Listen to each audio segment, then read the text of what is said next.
Bonjour et bienvenue à toutes et à tous dans cette nouvelle capsule dans laquelle nous allons faire une application sur le circuit électrique comprenant un fusible. Comme nous le voyons, nous avons ici un fusible qui est branché en série dans ce circuit-là. Alors, le but de cette application est de savoir exactement le rôle de ce fusible dans le circuit électrique.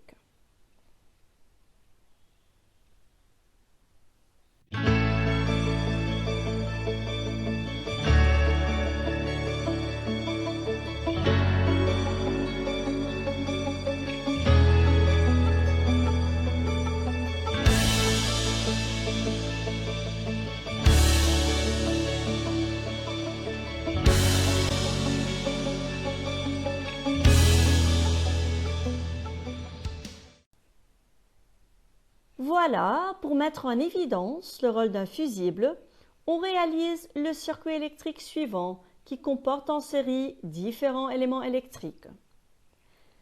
Ça comporte en premier lieu un générateur qui délivre entre ses bornes une tension qui est constante, une tension qui est continue, ayant comme valeur 24 volts. Ça comprend aussi deux lampes identiques, L1 et L2, qui sont assimilables à des conducteurs ohmiques et qui portent les inscriptions 12 volts 0,6 ampères. Ce circuit en série comporte aussi un fusible F qui porte l'indication 0,65 ampères et ayant comme résistance négligeable. Nous avons trois parties à résoudre dans cet exercice-là. La première question de la première partie est la suivante. Donnez la signification de chacune des inscriptions portées par les lampes. 1b. Déterminez la résistance de chacune des deux lampes. Pour la deuxième partie, la tension au borne du fusible est nulle. Pourquoi? Nous devons justifier alors pourquoi U de F, la tension au borne de F est égale à 0. 2b. Déterminer les valeurs des tensions U1 et U2 respectivement aux bornes des deux lampes identiques L1 et L2. Pour C, en déduire que les lampes fonctionnent normalement. Alors, les lampes, pourquoi ont-elles un éclat normal? Et que vaut alors l'intensité I du courant électrique traversant le circuit? Pour la partie 3, la dernière partie de cet exercice, on va court-circuiter ici la lampe L2. 3a, donner la valeur de la tension U2 aux bornes de la lampe court-circuitée, aux bornes de L2, et nous devons justifier pourquoi nous avons donné cette valeur-là à U2. En déduire la valeur de la tension U1 aux bornes de L1 ainsi que la valeur I' de l'intensité du courant électrique traversant tout le circuit électrique. Partie C, L1 risque de griller, mais pourquoi? Et pour la dernière question, en réalité, L1 ne va pas du tout griller, mais juste elle va s'éteindre. Aussi, nous devons justifier pourquoi cela va se passer. Prenez un peu de temps maintenant pour relire ces différentes questions, les différentes parties, et ensuite commençons à les résoudre ensemble.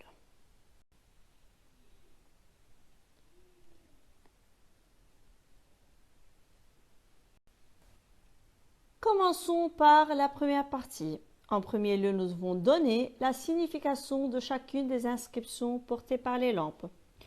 Nous venons de voir que chaque lampe porte les inscriptions 12 volts 0,6 ampères. Alors, que signifie chacune de ces inscriptions? Que pensez-vous? Voilà, en premier lieu 12 volts, ce n'est autre que la tension nominale au bord de la lampe. C'est la tension que la lampe a besoin de recevoir pour fonctionner normalement, pour avoir un éclat normal. Et pour 0,6 ampères, ce n'est autre que l'intensité nominale. Alors, l'intensité nominale du courant qui doit traverser la lampe pour qu'elle fonctionne normalement. Voilà pour les significations de chacune de ces inscriptions. Ensuite, dans la partie B, nous devons alors déterminer la résistance de chacune des deux lampes. Ici, on commence comme suit. On dit que d'après la loi d'additivité des tensions en série, UG ce n'est autre que U1 plus U2. Et nous savons que L1 et L2 sont identiques. Par suite, U1 sera égal à U2 égal à UG divisé par 2. Alors la tension à borne du générateur va se diviser de façon égale, disons, entre les deux lampes. Par suite, chacune des lampes va recevoir 12 volts. Va avoir 12 volts à ses bornes. Ici, on applique la loi d'Ohm. Alors, d'après la loi d'Ohm, U égale à R fois I. Par suite, U1 est égal à R1 et 1. Alors, R1 est égal à U1 divisé par I1. Pour U1, on vient de la calculer, c'est de 12 volts. Pour I1, c'est de 0,6 ampères. Par suite, R1 sera égal à 20 ohms. Voilà comment on peut trouver alors la valeur de la résistance de la lampe L1. Pour la deuxième lampe, alors, ou bien pour la résistance de la deuxième lampe, on va faire la même chose. Alors, R2 n'est autre que U2 sur I2. On a I2 aussi 0,6 ampères. Ou bien nous pouvons dire que puisque les deux lampes sont identiques, par suite leurs résistances sont égales, et alors R1 égale R2 est égal à 20 ohms. Nous pouvons faire l'une des deux méthodes pour déterminer la résistance de chacune des deux lampes.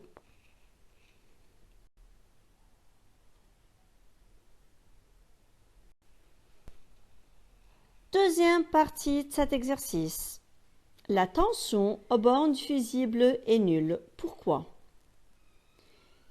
Ici, on peut justifier cela comme suit, puisque la résistance du fusible est négligeable, comme c'est déjà donné au début de l'exercice. Donc, le fusible est en bon état. Par suite, sa tension est nulle.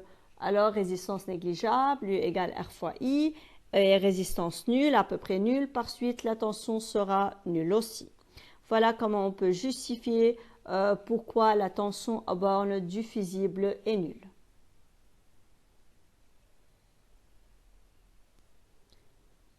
Maintenant, déterminons les valeurs des tensions U1 et U2 respectivement aux bornes des lampes L1 et L2. Ici, on va appliquer la loi d'additivité des tensions en série. D'après cette loi-là, la tension aux bornes du générateur est égale à, qui est UPN en fait, est égale à UPA plus UAB plus UBC plus UCN. Mais nous savons que UCN est égal à 0 puisque c'est la tension aux bornes d'un fil de connexion. Et UPA est aussi égal à 0 puisque c'est la tension aux bornes du fusible. On vient de démontrer que la tension aux bornes de ce fusible-là est nulle. Par suite, on néglige UPA et UCN. Ça nous reste UPN égale à UPA plus UAB. Non, désolé, UPN égale à UAB plus UBC. Ici, puisque les deux lampes sont identiques, alors UAB, qui est en fait U1, est égal à UBC, qui est en fait U2, est égal à UPN divisé par 2. Par suite, ça sera égal à 12 volts. Alors U1 égale à U2 égale à 12 volts. Voilà, les valeurs sont U1 et U2 respectivement aux bornes des lampes L1 et L2.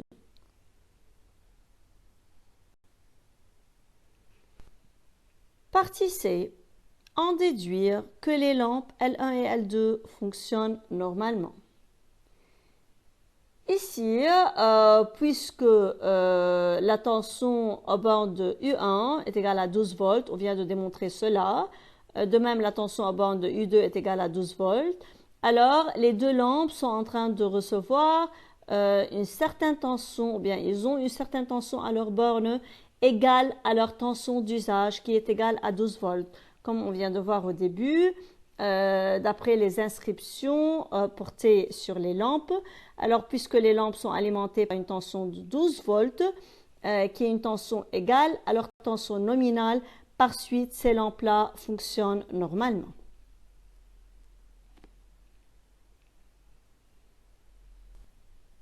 Dernière question de la partie 2. Que vaut alors l'intensité I du courant électrique traversant le circuit? Alors, puisque on vient de démontrer que les lampes fonctionnent normalement, donc la tension à leur borne est égale à 12 volts, aussi l'intensité du courant électrique traversant chacune des lampes est égale à leur intensité nominale qui vaut 0,6 ampères. Alors, l'intensité I1 qui traverse la lampe L1 sera égale à son intensité nominale qui est de 0,6 ampères. De même, pour L2, l'intensité du courant qui traverse cette lampe-là est égale à son intensité nominale qui est de 0,6 ampères. Et puisque c'est un circuit en série, alors on a la même intensité du courant partout, d'après la loi d'unicité de l'intensité en série. Par suite, l'intensité du courant électrique traversant le circuit vaut aussi 0,6 ampères. Passons maintenant à la capsule suivante qui comprend alors la résolution, bien la solution de la partie 3 de cette application.